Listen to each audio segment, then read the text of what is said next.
শনিবার বর্ধমান পূর্বের তৃণমূল কংগ্রেস প্রার্থী ডক্টর শর্মিলা সরকারের সমর্থনে জামালপুরের সিবি মাঠে জনসভা করলেন সর্বভারতীয় তৃণমূল কংগ্রেসের সাধারণ সম্পাদক অভিষেক বন্দ্যোপাধ্যায়। উপস্থিত ছিলেন পূর্ব বর্ধমান জেলা তৃণমূল কংগ্রেসের সভাপতি রবীন্দ্রনাথ চট্টোপাধ্যায়, মন্ত্রী স্বপন দেবনাথ, সিদ্দিকুল্লাহ চৌধুরী, জামালপুর ব্লক তৃণমূল কংগ্রেসের সভাপতি মেহমুদ খান সহ জেলার নেতৃত্বরা। অভিষেক বন্দ্যোপাধ্যায়ের সভায় জনজোয়ারে ভাসল জামালপুর। বিধায়কদের চুলের মুঠি ধরে ছেঁচড়াতে ঘেঁষতে ঘেঁষতে দিল্লির কৃষি ভবন থেকে দিল্লি পুলিশ এবং সিআইএসএফ বার করে দিয়েছিল। আমাদের দোষ কি ছিল? মানুষের অধিকারের প্রাপ্য দাবি টাকা আমরা চাইতে গেছি।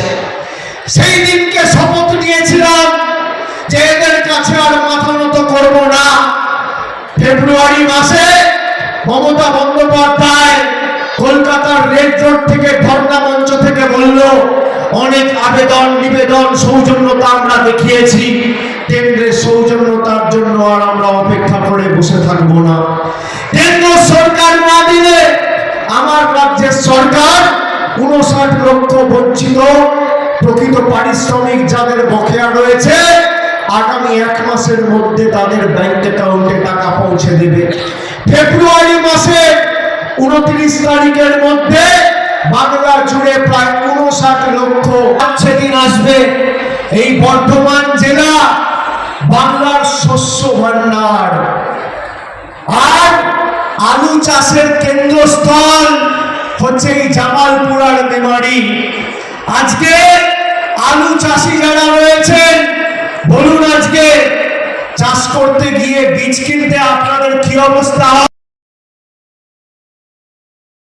3000 টাকা 4000 টাকা দিয়ে আপনাদের বীজ কিনতে হয়। তার উপর সারের দাম। তপশিলি জাতি উপজাতি মানুষদের উপর মোট অপরাধের কত ঘটনা ঘটেছে এই কাগজে, কেন্দ্র সরকারের যে কাগজ তাতে স্পষ্টভাবে জবাবে উত্তর দিয়ে কেন্দ্র সরকার জানিয়েছে যে তপশিলি জাতি উপজাতির উপর 2017 সালে 43,000টি অপরাধের ঘটনা ঘটেছিল এবং 2020-21 সেই সংখ্যা বেড়ে দাঁড়িয়েছে প্রায় 51,000। অর্থাৎ বিজেপির আমলে তপশিলি জাতির মানুষের উপর অপরাধের হার বৃদ্ধি পেয়েছে প্রায় 20% প্রতি বছরে। 2011 তপশিলীদের উপর 51,000টি অপরাধমূলক ঘটনা সংঘটিত হয়। তার মধ্যে কোন রাজ্য শীর্ষে রয়েছে জানেন? বিজেপির ডবল ইঞ্জিন সরকার। বছরে 13,146টি ঘটনা ঘটে। আর সে বছরের ট্রেলারে কি দেখলেন?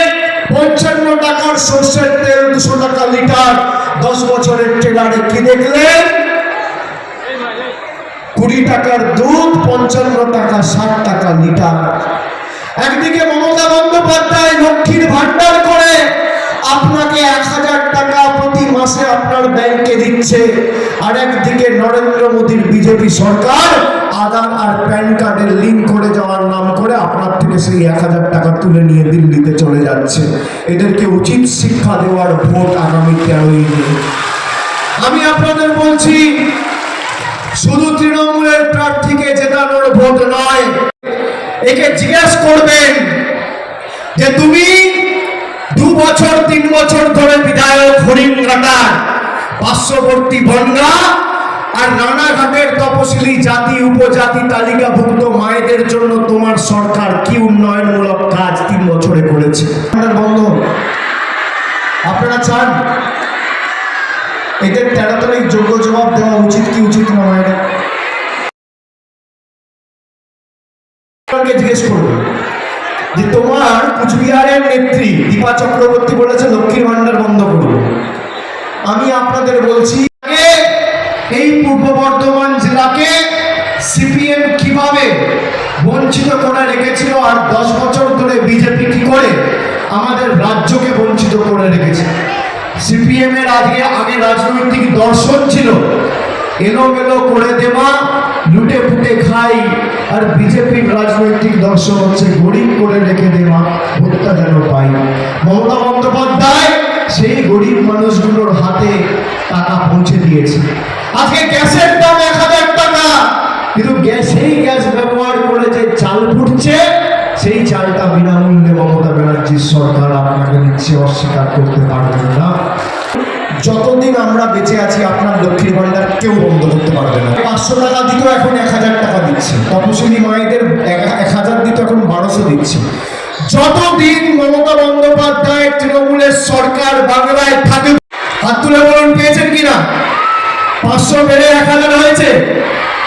আবার মে মাস আসছে, আজকে 27 তারিখ, 5 দিন পরে গিয়ে ব্যাংকের পাসবুক চেক করবেন, আবার 500 টাকা 1000 টাকা পাবেন। কেউ আটকাবে না যতদিন আমরা রয়েছি, এটা আমাদের গ্যারেন্টি। প্রধানমন্ত্রী গ্যারেন্টি দিয়েছিল আচ্ছা দিন আসবে, 15 লক্ষ টাকা অ্যাকাউন্টে পাবেন, বছরে 2 কোটি বেকারের চাকরি হবে, নোটবন্দি করে অর্থনৈতিকভাবে দেশ শক্তিশালী হবে। নবডঙ্কা 100 দিনের টাকা বন্ধ, বাড়ির টাকা বন্ধ, রাস্তা বন্ধ, সর্বশিক্ষা মিশনের টাকা বন্ধ। এই হচ্ছে বিজেপির গ্যারেন্টি।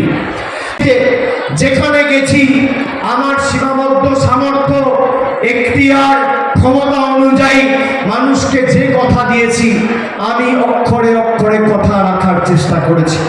আমি আপনাদের বলছি, যারা আবাসের জন্য আবেদন নিবেদন করেছিলেন, আজকে শুনে রাখুন, প্রায় 48 দিন হয়ে গেল আমি বিজেপির ছোট থেকে চুনোপুটি থেকে শুরু করে বড় নেতা, আমি সবাইকে চ্যালেঞ্জ করেছিলাম যে 21-এ হারার পর আপনারা যদি প্রমাণ করতে পারেন যে কেন্দ্র সরকার আবাসে 10 পয়সা দিয়েছে রাজ্যকে, তাহলে আমি রাজনীতি ছেড়ে দেবো, তৃণমূলের হয়ে কোনোদিন ভোট চাইতে যাব না।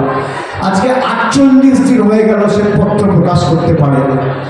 আমি আপনাদের কথা দিচ্ছি, যেভাবে এদের কোনো সাহায্য ছাড়া আমরা আপনাদের লক্ষ্মীর ভান্ডার দিয়েছি, যেভাবে এদের কোনো সাহায্য ছাড়া আমরা 59 লক্ষ প্রকৃত প্রাপক শ্রমিকদের 100 দিনের বকেয়া মিটিয়ে দিয়েছি, একইভাবে এদের দয়া দাক্ষিণ্যে আমরা বেছে নিই।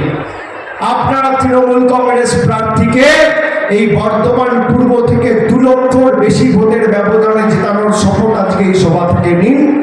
আগামী 4 তারিখ ভোট বাক্স খুলবে, আর এই বছর শেষ হওয়ার আগে, অর্থাৎ 2024 সাল শেষ হওয়ার আগে, 31শে ডিসেম্বর 2024-এর আগে যে বিধানসভা, ব্লক এবং পঞ্চায়েত থেকে বাংলা বিরোধীদের, বহিরাগতদের উৎখাত করার ডাকে আপনারা বাংলার হাত শক্তিশালী করবেন, সেই পঞ্চায়েতে, সেই গ্রামে, সেই ব্লকে, সেই বিধানসভায় প্রকৃত বাড়ির দরকার